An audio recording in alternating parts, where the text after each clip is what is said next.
चलिए next question discuss करते हैं। Question number 418। A nurse in the post anaesthetic care unit is caring for a client who had thyroidectomy. एक व्यक्ति जिसका thyroid gland remove किया गया है, for which client response it is most important for the nurse to monitor. सबसे important कौन सा चीज़ रहेगी जिसे नर्स मॉनिटर करेगी? याद रखना बच्चे, सबसे इम्पॉर्टेंट होती है एयरवे, फिर होता है ब्रीदिंग, फिर होता है सर्कुलेशन। तो यहाँ पर सबसे इम्पॉर्टेंट क्या जाएगा? Sign of respiratory obstruction. क्योंकि देखिए बच्चे, नेक में सर्जरी हुई है, थायराइडेक्टमी की जो सर्जरी हुई है वो नेक में हुई है। अगर वहाँ पर एडिमा हुआ या स्वेलिंग हुई तो उससे सबसे पहले रेस्पिरेटरी ऑब्स्ट्रक्शन हो सकता है, और ये बहुत खतरनाक चीज़ है, पेशेंट की इवन डेथ भी हो सकती है। इसीलिए सबसे पहले जब भी नेक में कोई भी सर्जरी हो तो हमें ये सोचना है कि वहाँ पर एडिमा हो सकती है, स्वेलिंग हो सकती है, और उस स्वेलिंग की वजह से वहाँ पर रेस्पिरेटरी ऑब्स्ट्रक्शन हो सकता है। इसीलिए ये सबसे इम्पॉर्टेंट ऑप्शन है और यही आंसर जाएगा। ठीक है, जब भी नेक में कोई सर्जरी बोले, चाहे थायराइडेक्टमी बोले, चाहे लैरिंजेक्टमी बोले, है ना, चाहे ट्रैकेस्टमी बोले, ऐसे कोई भी प्रोसीजर जो नेक में होते हैं उसमें नेक में एडिमा या स्वेलिंग होने का रिस्क होता है। इसीलिए हमेशा नेक में या ऊपर क्रेनियम में, ब्रेन में कोई भी सर्जरी हो तो पेशेंट को हमेशा सेमी फाउलर पोजीशन देते हैं ताकि फ्लूइड नीचे जाए ग्रेविटी से और सूजन ना हो, ये भी याद रखिएगा। चलिए नेक्स्ट क्वेश्चन की तरफ बढ़ते हैं। Question number 419। A nurse is caring for a client who just had a thyroidectomy. एक व्यक्ति का अभी थायराइडेक्टमी हुआ है, थायराइड ग्लैंड रिमूव की गई है नेक से। For which client response should the nurse assess the client when concerned about accidental removal of parathyroid gland. अगर उन्हें लगता है कि गलती से उन्होंने थायराइड के साथ जो थायराइड की पैरा ग्लैंड होती हैं, जिन्हें हम पैराथायरॉयड ग्लैंड कहते हैं, अगर क्या होगा अगर गलती से पैराथायरॉयड ग्लैंड भी रिमूव हो जाएगी ड्यूरिंग सर्जरी। मेरी बात ध्यान रखना बच्चे, पैराथायरॉयड ग्लैंड जो होती है वो पैराथायरॉयड हार्मोन बनाती है, पैराथायरॉयड हार्मोन। और ये पैराथायरॉयड हार्मोन क्या करता है? ये बोन से कैल्शियम को निकालता है, और बोन से कैल्शियम को कहाँ निकालता है? ब्लड में। बोन से कैल्शियम को कहाँ डालता है? ब्लड में। यानी यह ब्लड में कैल्शियम की मात्रा को बढ़ाता है। अब मुझे बताओ, अगर पैराथायरॉयड हार्मोन गलती से निकल जाए सर्जरी के दौरान, तो पैराथायरॉयड ग्लैंड अगर निकल जाए तो पैराथायरॉयड ग्लैंड तो आपने बाहर निकाल दी, तो पैराथायरॉयड हार्मोन क्या हो जाएगा? कम। अगर पैराथायरॉयड हार्मोन कम होगा तो बोन से जो कैल्शियम ब्लड में जा रहा है वो भी क्या हो जाएगा? कम। यानी कि ब्लड में कैल्शियम क्या हो जाएगा? कम। और जब ब्लड में कैल्शियम कम होता है तो कौन से लक्षण देखते हैं? टिटेनी। टिटेनी कब देखा जाता है? जब कैल्शियम बहुत कम हो जाता है ब्लड में। ठीक है, तो याद रखना, accidental removal of parathyroid gland thyroidectomy के दौरान क्या करवा सकता है? वो करवा सकता है टिटेनी। ठीक है, चलिए नेक्स्ट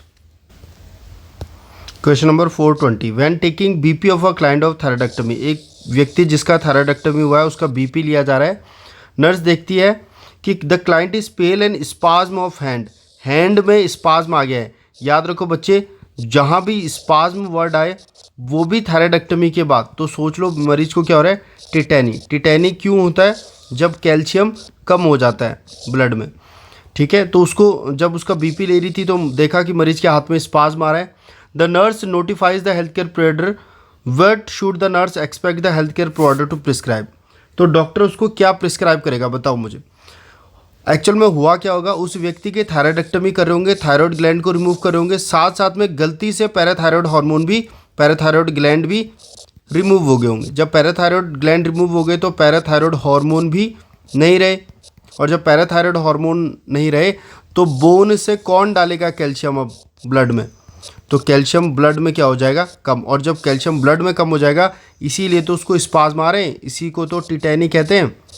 इसीलिए डॉक्टर क्या करेगा? उसको कैल्शियम सप्लीमेंट देने को बोलेगा कि आप कैल्शियम लो ज़्यादा, आपके ब्लड में कैल्शियम कम हो गया है। ठीक है, इंपॉर्टेंट क्वेश्चन है, ऐसे ही क्वेश्चन नॉर्थ साइड में पूछे जाते हैं। Next question number 421। What should a nurse do immediately when a client returns from post anaesthetic care unit following subtotal thyroidectomy. एक व्यक्ति की थायराइड ग्लैंड को रिमूव किया गया है। अब नर्स को इमीडिएटली क्या करना चाहिए? मेरी बात सुनिए बच्चे, जब भी थायराइड ग्लैंड को रिमूव करते हैं उसके साथ गलती से पैराथायराइड ग्लैंड भी रिमूव हो सकती हैं। अगर पैराथायराइड ग्लैंड रिमूव हो गई तो पैराथायराइड हार्मोन नहीं रहेगा और अल्टीमेटली कैल्शियम कम हो जाएगा ब्लड में।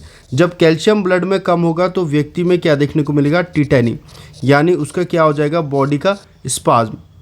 इसी क्रम में बच्चे हो सकता है कि जो ग्लॉटिस है, ठीक है, जो ग्लॉटिस है उसमें भी कॉन्ट्रैक्शन देखने को मिल जाए। अगर ग्लॉटिस में कॉन्ट्रैक्शन हुआ हाइपोकैल्सीमिया की वजह से, कैल्शियम कम होने की वजह से अगर ग्लॉटिस में ऑब्स्ट्रक्शन हुआ तो एयरवे ऑब्स्ट्रक्शन हो जाएगा, एयरवे ऑब्स्ट्रक्शन। और अगर एयरवे ऑब्स्ट्रक्शन हुआ तो व्यक्ति की डेथ भी हो सकती है। इसलिए हम जानते हैं थायराइडेक्टमी के, अगर हम कर रहे हो थायराइडेक्टमी तो हो सकता है कि मरीज को एयरवे ऑब्स्ट्रक्शन हो जाए बाद में। एक तो ग्लॉटिस का स्पाज्म हो सकता है, कैल्शियम कम है उस वजह से, और दूसरा वहाँ पर अगर स्वेलिंग हो जाए, नेक में एडीमा हो जाए तो उसकी वजह से भी एयर ऑब्स्ट्रक्शन हो सकता है। इसीलिए जब भी किसी पेशेंट की थायराइडेक्टमी करो, पेशेंट के बेड साइड में ट्रैकेस्टोमी सेट जरूर रखो। हो सकता है अचानक से ज़रूरत पड़ जाए उस व्यक्ति को ट्रैकेस्टोमी सेट की। चलिए question number 422, on the first post operative day following thyroidectomy, thyroidectomy के बाद पहला पोस्ट ऑपरेटिव डे है। A client tolerate full fluid diet, पूरा fluid diet, liquid diet client tolerate कर पा रहा है। This is change to a soft diet on second post operative day. दूसरे दिन उसकी डाइट को बदल कर क्या कर दिया जाता है, सॉफ्ट डाइट कर दिया जाता है। The client report having a sore throat, और अब क्लाइंट को जैसे ही सॉफ्ट डाइट दी जाती है क्लाइंट को क्या हो रहा है, सोर थ्रोट हो रहा है। वैन सोलिंग, जब वो घूट रहा है तो उसको सोर थ्रोट हो रहा है, गले में दर्द हो रहा है। तो नर्स को सबसे पहले क्या करना चाहिए, मेरी बात सुनो बच्चे, थायराइडेक्टमी के बाद आपको सोर थ्रोट हो, ये एक नॉर्मल फाइंडिंग है। हो सकता है कि आपको गले में थोड़ा दर्द हो घूटते समय, आपको क्या करना है, खाने से पहले दर्द की दवाई ले लेनी है ना, एडमिनिस्टर एनाल्जेसिक बिफोर मील्स, ताकि आपको घूटते समय दर्द ना हो। ठीक है, सिंपल सा क्वेश्चन था। नेक्स्ट बढ़ते हैं मुझे। नेक्स्ट क्वेश्चन है, the nurse is assessing a client with diagnosis of hypothyroidism, एक मरीज को हाइपोथायराइडिज्म का डायग्नोसिस बनाया गया है। What sign and symptom should the nurse expect when assessing the client, क्या लक्षण आएंगे हाइपोथायराइडिज्म के। तो बच्चे हाइपोथायराइडिज्म और हाइपरथायराइडिज्म दोनों के लक्षण आपको याद होने चाहिए, ठीक उल्टे होते हैं एक दूसरे का। मान लीजिए इस तरफ लिखिए हाइपो, इस तरफ लिखिए हाइपर, ठीक है। हाइपो में क्या होता है, वेट गेन, हाइपर थायराइडिज्म में क्या होता है, वेट लॉस, इतना याद रखिएगा। हाइपो में क्या होता है, कोल्ड इंटॉलरेंस, ठंड लगती है व्यक्ति को बहुत ज़्यादा, और हाइपर में क्या होता है, हीट इंटॉलरेंस, व्यक्ति को बहुत ज़्यादा गर्मी होती है। ठीक है, तो वेट गेन और कोल्ड इंटॉलरेंस और हीट इंटॉलरेंस ये सबसे ज़्यादा पूछा जाता है, तो ये याद रखिएगा। अब यहाँ पर आ जाऊँ, यहाँ पर कौन से लक्षण, एक तो ड्राई स्किन हाइपोथायराइडिज्म में देखने को मिलती है, और एक ब्रिटल हेयर, दो याद रखना, ड्राई स्किन और ब्रिटल हेयर। अब बचे हुए ऑप्शन देख लेते हैं वो गलत क्यों है। यहाँ देखो बच्चे, वेट लॉस किस में नज़र आता है, हाइपरथायराइडिज्म में। रेस्टिंग ट्रिमर किस में नज़र आता है, पार्किंसन डिजीज़ में। और हीट इंटॉलरेंस किस में नज़र आता है, हाइपरथायराइडिज्म में। ठीक है, सिर्फ ड्राई स्किन और ब्रिटल हेयर दो आंसर होंगे जो हाइपोथायराइडिज्म में देखने को मिलता है। और याद रखना, हाइपोथायराइडिज्म में वेट गेन होता है और कोल्ड इंटॉलरेंस होता है, हाइपर में वेट लॉस होता है, हीट इंटॉलरेंस होता है। नेक्स्ट क्वेश्चन नंबर 424 देखें हम, लेवोथायरक्सिन कितना प्रिस्क्राइब किया गया है, 0.125 बाई माउथ, 0.125 mg है ना, for a client with hypothyroidism. Hypothyroidism वाले व्यक्ति को चलती है लेवोथायरक्सिन, ये याद रखना। और हमेशा खाली पेट देना होता है सुबह सुबह, ये क्वेश्चन भी आता है। तो दो चीज़ें याद रखना, एक तो लेवोथायरक्सिन हाइपोथायराइडिज्म की दवाई है, और दूसरा हमेशा इसे खाली पेट देते हैं। नेक्स्ट 0.25 mg डॉक्टर ने बोली है देने को, और हमारे पास जो टैबलेट है उसमें 25 mcg है। ध्यान देना, ऊपर mg लिखा है, नीचे mcg लिखा है। तो सबसे पहले mg को mcg में कन्वर्ट करो। फॉर्मूला क्या होता है, देखो पहले हमारे पास सॉल्व करने का क्या होता है, डिज़ायर, कितनी मरीज को देना है और कितना हमारे पास है, यानी हैव। देना कितना है कितना, देना कितना है 0.125, पर वो mg में है, सबसे पहले उसे mcg में कन्वर्ट करो। 1 mg में कितने mcg होते हैं? 1000 mcg होते हैं। तो 0.125 को मैं कितने से मल्टीप्लाई कर दूं? 1000 से, तो ये किस में कन्वर्ट हो जाएगा? mcg में, और उत्तर कितना आ जाएगा? 125 mcg। अब मुझे बताओ फॉर्मूला क्या था? डिज़ायर प्लस हैव, ऊपर भी mcg हो गया, नीचे भी mcg हो गया। डिज़ायर देना कितना है? 125 mcg, और हमारे पास कितना है एक टैबलेट में? 25 mcg। जब इसको आप कट करोगे आंसर आ जाएगा 5। ठीक है, तो 5 टैबलेट आप दोगे पेशेंट को। तो ये क्वेश्चन पूछा जा सकता है आपसे, ध्यान रखिएगा। पहले बस इतना सही ट्रिक है, ये तो आपको पता है डिज़ायर प्लस हैव फॉर्मूला होता है, बस इतना सा ट्रिक है कि सेम क्या रहनी चाहिए, उसके यूनिट जो होनी चाहिए वो सेम होनी चाहिए। mg या तो mg में हो दोनों, या फिर mcg में हो दोनों। ठीक है, और फिर उसको ये इस फॉर्मूले में पुट करके आंसर निकाल दीजिए। नेक्स्ट क्वेश्चन नंबर 425 कई बार एग्जाम से पूछा जाता है, ध्यान रखना बच्चे। A client is diagnosed with hyperthyroidism, एक व्यक्ति को हाइपरथायरॉयडिज्म का डायग्नोसिस बनाया है और उसको हो रहा है एक्सोफ्थैल्मिया। उसको क्या हो रहा है? Exophthalmia. Which measure should the nurse include when teaching the client manage the discomfort associated with exophthalmia. बच्चे आप देखोगे कि एक व्यक्ति जो हाइपरथायरॉयडिज्म का होता है उसको कई बार एक्सोफ्थैल्मिया देखने को मिलता है। बल्जिंग ऑफ आइज, आपको मैं इमेज दिखाता हूँ, देखिए ये इमेज देखिए, बल्जिंग ऑफ आइज, इसे कहते हैं बच्चे एक्सोफ्थैल्मिया। और अगर ये किसी व्यक्ति को होगी तो आप समझ सकते हैं कि उस व्यक्ति को हाइपरथायरॉयडिज्म होगा। तो प्रश्न आता है कि अगर किसी व्यक्ति को एक्सोफ्थैल्मिया देखने को मिल रहा है तो एज अ नर्स आपको क्या क्या करना है? बहुत इंपॉर्टेंट क्वेश्चन है बच्चे, ध्यान से सुनिएगा। तो बहुत बड़ा प्रश्न आता है कि अगर किसी व्यक्ति को एक्सोफ्थैल्मिया हो तो हमें क्या करना है? सबसे पहले हमें क्या करना है? ये जो यहाँ पर ऑप्शन है बच्चे, हमें टिंटेड ग्लास का यूज़ करना है। ठीक है, हम टिंटेड ग्लास का यूज़ करते हैं ताकि लाइट डायरेक्टली आइज़ पे ना पड़े। ठीक है, तो जो फोटो सेंसिटिव आइज़ होती हैं उनसे बचाने के लिए हमें डायरेक्ट लाइट आइज़ में ना पड़े, इसलिए हमें टिंटेड ग्लास का यूज़ करना है। नेक्स्ट है हेड को एलिवेट करके रखो 45 डिग्री, क्योंकि अगर आप हेड को एलिवेट करोगे ना बच्चे तो क्या होगा? जो पेरी ऑर्बिटल फ्लूइड है, आइज़ में जो फ्लूइड है वो क्या करेंगी? ड्रेन करेंगी, डिक्रीज करेंगी। ठीक है, नेक्स्ट है tape eyelids shut at night if they do not close. और ये कई बारी क्वेश्चन आया हुआ बच्चे, हम रात को क्या लगा देते हैं? आईलिड को टेप कर देते हैं, चिपका देते हैं आईलिड्स को चिपका देते हैं ताकि उसके अंदर आइज़ के अंदर ड्राइनेस ना हो। और वैसे तो 5th ऑप्शन गलत है बच्चे, लेकिन याद रखना एक और यहाँ पर ऑप्शन बचता है कि हम आर्टिफिशियल टीयर डालेंगे, आर्टिफिशियल टीयर्स डालते हैं उस व्यक्ति की आंखों में ताकि कॉर्नियल ड्राइनेस ना हो, ताकि कॉर्नियल ड्राइनेस से बचाया जा सके। अब ये इतने बारी ये क्वेश्चन टारगेट हाई वगैरह में पूछा गया है, इतना इंपॉर्टेंट क्वेश्चन है। क्या क्या करेंगे एक्सोफ्थैल्मिया में?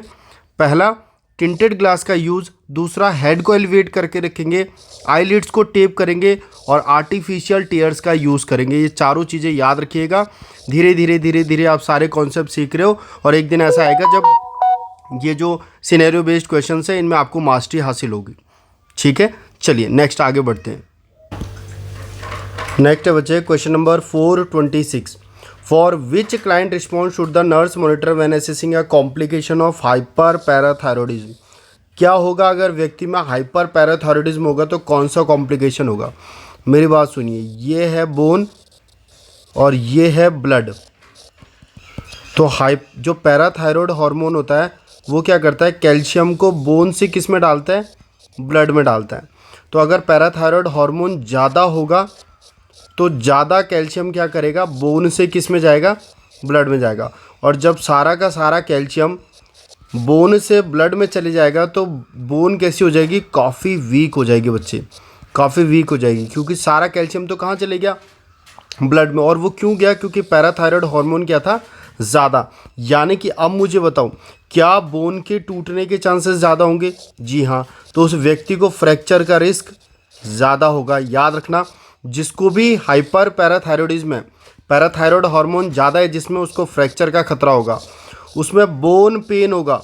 बोन पेन क्यों होगा बच्चे? बोन पेन बताओ, क्योंकि सारा बोन का जो कैल्शियम है वो ब्लड में जा चुका है। अच्छा, अब अगर ब्लड में कैल्शियम ज़्यादा है तो उस व्यक्ति को कैल्शियम स्टोन हो सकता है, तो उसकी किडनी में स्टोन हो सकता है। और ये 3 क्वेश्चन कई बारी एग्जाम्स में पूछे गए हैं कि अगर किसी व्यक्ति को हाइपर पैराथायरॉयडिज्म है, यानी पैराथायरॉयड हार्मोन ज़्यादा है, तो क्या क्या हो सकता है। उसको फ्रैक्चर हो सकता है, उसको बोन पेन हो सकता है, और उसको कैल्शियम के स्टोन बन सकते हैं किडनी में। ठीक है, तो ये तीनों चीज़ें याद रखना। यहाँ पर क्या आंसर जाएगा, हाइपर पैराथायरॉयडिज्म की वजह से उसको क्या हो सकता है, बोन पेन। ठीक है, चलिए नेक्स्ट है question number 427। A nurse is caring for a client who is admitted to hospital with a diagnosis of primary hyperparathyroidism. क्या है, पैराथायरॉयड हार्मोन क्या है, ज़्यादा है, हाइपर पैराथायरॉयडिज्म। तो आप समझ जाओगे कि कैल्शियम क्या रहेगा, ब्लड में ज़्यादा रहेगा। विच action should the nurse include in the plan of care. तो नर्स उसको प्लान ऑफ केयर में क्या इंक्लूड करेगी। मेरी बात सुनो, अगर कैल्शियम ज़्यादा है तो रीनल स्टोन बनने का खतरा, यानी किडनी में स्टोन बनने का खतरा क्या है, ज़्यादा है। और जिस व्यक्ति के रीनल स्टोन बनने का खतरा ज़्यादा होता है, उस व्यक्ति को ज़्यादा से ज़्यादा पानी पिलाओ, ताकि उसको स्टोन का फॉर्मेशन ना हो। ठीक है, तो रीनल स्टोन का खतरा है, इसीलिए व्यक्ति को ज़्यादा से ज़्यादा पानी पिलाते हैं उस व्यक्ति को जिसको क्या है, हाइपर पैराथायरॉयडिज्म। समझ में आया।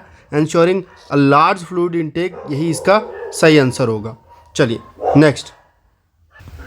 नेक्स्ट है question number 428। A client laboratory values demonstrate the increase serum calcium level. एक व्यक्ति में कैल्शियम लेवल काफ़ी ज़्यादा इंक्रीज हो रखा है।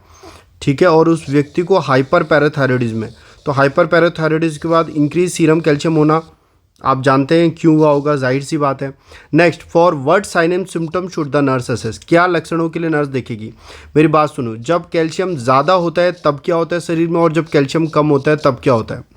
तो पहली बात सुनिए, इसका आंसर वैसे है कैल्शियम ज़्यादा होने की वजह से कार्डिक डिसरिथमियाज होंगे उसको, और हाइपो एक्टिव बाउल साउंड होगा। ये याद रखना, हाइपो एक्टिव बाउल साउंड और कार्डिक डिसरिथमियाज। ठीक है, क्योंकि एब्सेंट बाउल साउंड या फिर कॉन्स्टिपेशन होता है अगर कैल्शियम कम हो तो, इसीलिए उस व्यक्ति को हाइपो एक्टिव बाउल साउंड होंगे और कार्डिक डिसरिथमियाज होंगे। ठीक, और कॉन्स्टिपेशन क्यों हो रहा है, क्योंकि जब कैल्शियम ज़्यादा होता है ना बॉडी में, तो पेरिस्टाल्सिस क्या हो जाता है, कम।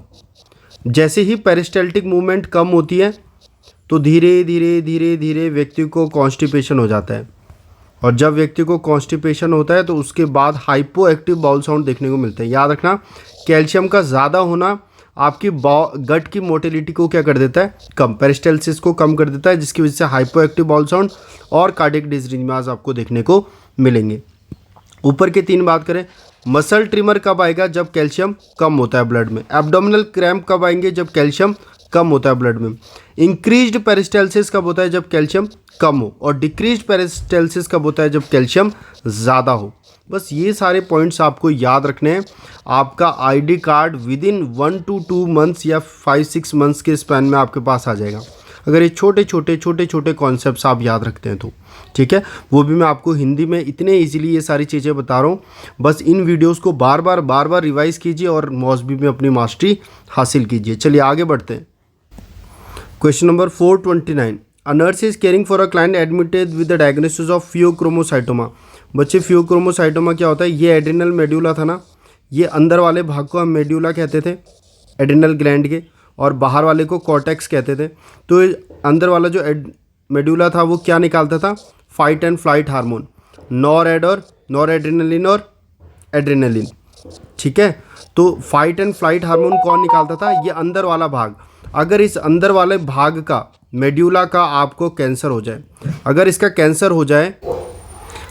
कैंसर हो जाए तो इससे निकलने वाले जो ये हार्मोन है, फाइट एंड फ्लाइट हार्मोन, ये काफ़ी ज़्यादा हो जाएंगे, काफ़ी ज़्यादा निकलेंगे, और इसी को हम कहते हैं फियोक्रोमोसाइटोमा। फियोक्रोमोसाइटोमा क्या होता है, मेड्यूला का कैंसर। एड्रिनल ग्लैंड के जो मेड्यूला है ना भाग, उसके कैंसर को, उसके ट्यूमर को कहते हैं फियोक्रोमोसाइटोमा। ठीक है, इसमें क्या होगा, जो फाइट एंड फ्लाइट हार्मोन है वो काफ़ी ज़्यादा रिलीज होंगे, और जब फाइट एंड फ्लाइट यानी नॉरेड एड्रेनलिन जब ये ज़्यादा आप सीक्रेट होंगे तो उस समय पे इन्हें कैटेकोलामाइंस कहते हैं ना, कैटेकोलामाइंस। तो अगर कैटेकोलामाइन ज़्यादा रिलीज होंगे तो क्या क्या लक्षण देखने को मिलेंगे, याद रखना, हेडेक, पाल्पिटेशन, डायफोरेसिस, हाइपरटेंशन। व्यक्ति का बीपी बहुत ज़्यादा होगा, उस वजह से व्यक्ति में हेडेक भी होता है, पाल्पिटेशन होगा व्यक्ति में, क्योंकि सिंपैथेटिक नर्वस सिस्टम एक्टिवेट होता है इसमें, और बहुत ज़्यादा पसीने आएंगे। तो ये बात याद रखना बच्चे। और फियोक्रोमोसाइटोमा में जो हम टेस्ट करते हैं वो हम करते हैं VMA test, vinyl mandelic acid test, ये बात भी याद रखिएगा। और VMA टेस्ट जब भी किया जाता है उस व्यक्ति को कॉफ़ी पीने से मना करते हैं, कैफ़ीन लेने से मना करते हैं, ठीक है, ये याद रखना। कॉफ़ी, कैफ़ीन, वनीला, चॉकलेट, ये सब खाने से मना करते हैं। ये NCLEX का क्वेश्चन है। तो आपसे क्या क्या एग्जाम में पूछेगा VMA टेस्ट किसके लिए करते हैं, विनाइल मेंडेलिक एसिड टेस्ट किसके लिए करते हैं, फियोक्रोमोसाइटोमा। फियोक्रोमोसाइटोमा किसका ट्यूमर है, एड्रिनल ग्लैंड के मेडुला वाले भाग का ट्यूमर है। उसमें कौन कौन से लक्षण आते हैं, उसमें हाइपरटेंशन होता है, बहुत ज़्यादा हेडेक होगा, बहुत ज़्यादा पाल्पिटेशन होगा, डायफोरेसिस होगा, क्योंकि सिंपैथेटिक नर्वस सिस्टम क्या हो जाता है, एक्टिवेट हो जाता है, क्योंकि काफ़ी ज़्यादा कैटेकोलामाइंस आपको देखने को मिलेंगे। और बच्चे जब ये कैटेकोलामाइन टूटते हैं ना तब बनता है VMA।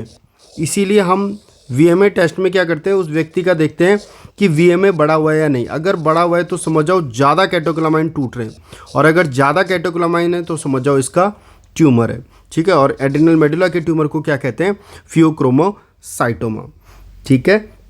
यहाँ पर ब्रेडिकार्डिया नहीं नजर आएगा, टैकीकार्डिया नजर आएगा, क्योंकि सिंपैथेटिक नर्वस सिस्टम एक्टिवेट होता है। हाइपोटेंशन नहीं नजर आएगा, हाइपरटेंशन नजर आता है।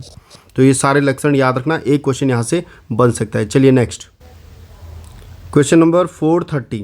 क्वेश्चन नंबर 430 क्या कह रहा है, are nurse is transferring a client with diagnosis of pheochromocytoma. एक व्यक्ति जिसे फियोक्रोमोसाइटोमा है, नर्स उसको ट्रांसफ़र कर रही है बेड से चेयर में, ठीक, from a bed to chair, bed से चेयर में बैठाना चाहते हैं। What is the most important nursing intervention associated with this procedure to the client. बच्चे जब भी किसी व्यक्ति को, किसी मरीज को आपको बेड से लेके जाना हो चेयर में, ठीक है, तो आपको किन किन बातों का ध्यान रखना होता है। आपको सबसे पहले मरीज को साइड में कुछ देर के लिए बैठाना है बच्चे, बेड के साइड में कुछ देर के लिए बैठाना है, उसके बाद उसको चेयर में ट्रांसफ़र करना है, ठीक है, क्योंकि जब वो लेटा होता है बच्चे उसके बीपी कुछ अलग होता है। उसके बाद जब उसको थोड़ी देर के लिए बेड के साइड में लेटाएंगे, आप बैठाएंगे, तो उससे उसका बीपी स्टेबलाइज हो जाएगा वर्टिकल पोजीशन में, और उसके बाद उसको चेयर में ट्रांसफ़र करना होता है, ठीक है, इतना ध्यान रखेंगे। इसीलिए इसका आंसर जाएगा having the client to sit on the side of the bed for few minute before the transfer. व्यक्ति को चेयर में ट्रांसफ़र करने से पहले उसको कुछ देर के लिए बेड के साइड में बिठाएंगे, जिससे कि उसका बीपी स्टेबलाइज हो जाए। समझ में आ गया। चलिए नेक्स्ट पढ़ते हैं। क्वेश्चन नंबर 431 इंपॉर्टेंट है, टारगेट हाई में भी छोटे छोटे क्वेश्चन इससे बनते। Nurse is caring for a client tentative diagnosis of pheochromocytoma. एक व्यक्ति में फियोक्रोमोसाइटोमा है, उसको हु इज़ रिसीविंग क्लोरप्रोमाजिन, उसको क्लोरप्रोमाजिन ड्रग चल रही है। A 24 hour urine specimen to assess the presence of vinyl mandelic acid test is ordered. देखो बच्चे, जब भी किसी को फियोक्रोमोसाइटोमा होता है ना, उस व्यक्ति का क्या भेजा जाता है, उस व्यक्ति का भेजा जाता है 24 घंटे का पेशाब, 24 आवर यूरिन भेजा जाता है। और 24 आवर यूरिन में हम क्या देखने की कोशिश करते हैं, VMA, विनाइल मेंडेलिक एसिड। अगर वो बढ़ा हुआ है तो समझ जाओ व्यक्ति को फियोक्रोमोसाइटोमा है, क्योंकि VMA किससे टूट के बनता है, कैटेकोलामाइन, कैटेकोलामाइन यानी एड्रेनलिन, नॉर एड्रेनलिन, ठीक है। और जब वो टूटते हैं तो VMA बनता है। अगर कैटेकोलामाइन ज़्यादा है तो समझ जाए VMA भी ज़्यादा होगा। तो ये फियोक्रोमोसाइटोमा के लिए VMA किया जाता है। ध्यान रखने वाली बात मैं आपको पहले ही बता चुका हूँ, दो चीज़ों का याद रखना है। एक तो 24 घंटे का पेशाब जो आप इसमें इकट्ठा करोगे उसको रेफ्रिजरेट करना है, ठीक है। जब भी आप पेशाब को इकट्ठा करें उसको रेफ्रिजरेटर में रखना है 24 घंटे तक, ठीक है। और दूसरा, जब भी आप VMA टेस्ट करने जा रहे हो ना, जैसे 24 तारीख को आपको VMA टेस्ट करना है, तो 3 दिन पहले, 1, 2 और 3 दिन पहले ही आपको बंद कर देना है। क्या क्या लेना, 3 दिन पहले आपको ना तो एक्सरसाइज करनी है, क्योंकि एक्सरसाइज से VMA का लेवल बढ़ता है, ठीक है। ना ही आपको क्लोरप्रोमाजिन लेनी है, क्लोरप्रोमाजिन इसमें लिखी हुई है ना ड्रग, वो ले रहा है, वो भी नहीं लेना है, क्योंकि उससे भी VMA का लेवल बढ़ेगा और आपका रिजल्ट गलत आएगा। तो ना तो व्यक्ति को एक्सरसाइज करने के लिए बोलो, ना ही उसे क्लोरप्रोमाजिन ड्रग लेने के लिए बोलो, ना ही उसे एस्पिरिन वगैरह लेने के लिए बोलो, क्योंकि ये भी VMA के लेवल को बढ़ाएगी, आपका रिजल्ट गलत आएगा। और ना ही, सबसे बड़ा क्वेश्चन जो पूछा जाता है कि उसको मना करेंगे कि आपको नहीं लेना है, नहीं लेना है, नहीं लेना है। कॉफ़ी, चॉकलेट, सिट्रस फ्रूट 3 दिन पहले, टेस्ट से 3 दिन पहले ये सारी चीज़ें आपको नहीं लेनी है। ये क्वेश्चन बहुत बारी आया हुआ है बच्चे। उसको टी नहीं लेना है, उसको वनीला नहीं लेना है, उसको बनाना नहीं लेना है। ये क्वेश्चन डायरेक्ट आता है टारगेट हाई में कि वीएमए टेस्ट से पहले क्या क्या नहीं लेना है, क्योंकि ये सारी की सारी चीज़ें वीएमए के लेवल को बढ़ाती हैं, तो आपका रिजल्ट गलत आएगा। उसको कॉफ़ी, चॉकलेट, सिट्रस फ्रूट कुछ नहीं लेना है और 24 घंटे के पीछे आपको रेफ्रिजरेट करके रखना है। ये दोनों बिल्कुल सही आंसर है। और हमने और क्या बोला, ये कह रहा है इंगेज करे क्लाइंट को यूजुअल एक्टिविटी में, गलत। उसको एक्सरसाइज करने से मना करेंगे वरना वीएमए का लेवल बढ़ेगा। ये कह रहा था क्लाइंट में टेक क्लोरप्रोमाजिन, गलत। क्लोरप्रोमाजिन नहीं लेना है वरना वीएमए का लेवल बढ़ेगा। Only salicylate, aspirin can be taken, गलत। एस्पिरिन वगैरह नहीं लेना है, इससे भी वीएमए का लेवल बढ़ेगा। 2 चीज़ें करनी है, यूरिन को रेफ्रिजरेट करके रखना है और 3 दिन पहले कॉफ़ी, चॉकलेट और सिट्रस फ्रूट नहीं लेना है। तो ये 2 सही आंसर हो गए, ठीक है। चलिए next question number 432। A 24-hour urine test order for a client with tentative diagnosis of pheochromocytoma. एक व्यक्ति को फ्यूक्रोमोसाइटोमा है, उसका 24 घंटे का पेशाब इकट्ठा कर रहे हैं। मैं आपको पहले भी बता चुका हूँ, जब भी 24 घंटे का पेशाब आप किसी व्यक्ति का इकट्ठा करते हो तो फर्स्ट यूरिन को, जो पहली यूरिन वो करता है, उसको हमेशा क्या करते हो, डिस्कार्ड करते हो। ये नॉर्मल सा क्वेश्चन है। मान लीजिए आज 8 बजे से कल 8 बजे तक आप पेशाब इकट्ठा कर रहे हो और उसको 8:30 पर पहली बार यूरिन आया, तो उस पेशाब को आप इंक्लूड नहीं करोगे, उसको डिस्कार्ड कर दोगे। उसके बाद जो स्पेसिमेन आएगा उनको आप इंक्लूड करोगे, ठीक है। तो फर्स्ट यूरिन को हमेशा डिस्कार्ड किया जाता है 24-hour यूरिन सैंपल जब भी आप लेते हो। तो आंसर क्या जाएगा, start the time of the test after discarding the first wording. पहली बार जब वो पेशाब करेगा तो उसको डिस्कार्ड करना है, उसके बाद टेस्ट को इंक्लूड करना है, उसके बाद यूरिन को इंक्लूड करना है। तो बच्चे इसी के साथ आपकी एंडोक्राइन भी यहाँ पर ख़त्म होती हुई। तो अभी तक हम एंडोक्राइन कर चुके हैं, इससे पहले जीआई कर चुके हैं, उससे पहले रेस्पिरेटरी कर चुके हैं, उससे पहले कार्डियो कर चुके हैं, ठीक है बच्चे। तो ये इंपॉर्टेंट आपकी यूनिट्स कंप्लीट हो चुकी हैं। और अब हम नेक्स्ट जो यूनिट पढ़ेंगे वो होगी हमारे इंटीग्यूमेंट्री सिस्टम, या फिर हम न्यूरो भी देख सकते हैं, ठीक है। तो मुझे कमेंट्स में प्लीज़ बताते रहिएगा कि आपको मेरी वीडियोस कैसे लग रही हैं, कि आपको धीरे धीरे सारी की सारी जो मौसबी की बुक है वो इजी लगने लगी है। धीरे धीरे आप कॉन्सेप्ट सीखते जाइए, जो मैं बता रहा हूँ आप पाएंगे कि टारगेट हाई जैसी बुक्स भी अब इजीली सॉल्व होने लग जाएंगी, क्योंकि यहाँ पर आपने कॉन्सेप्ट्स को सीख लिया है। तो वहाँ पर 1 लाइनर्स जो क्वेश्चंस होते हैं उनमें आपको ज़्यादा दिक्कत नहीं आने वाली है। अपने रिव्यू दीजिएगा। Thank you.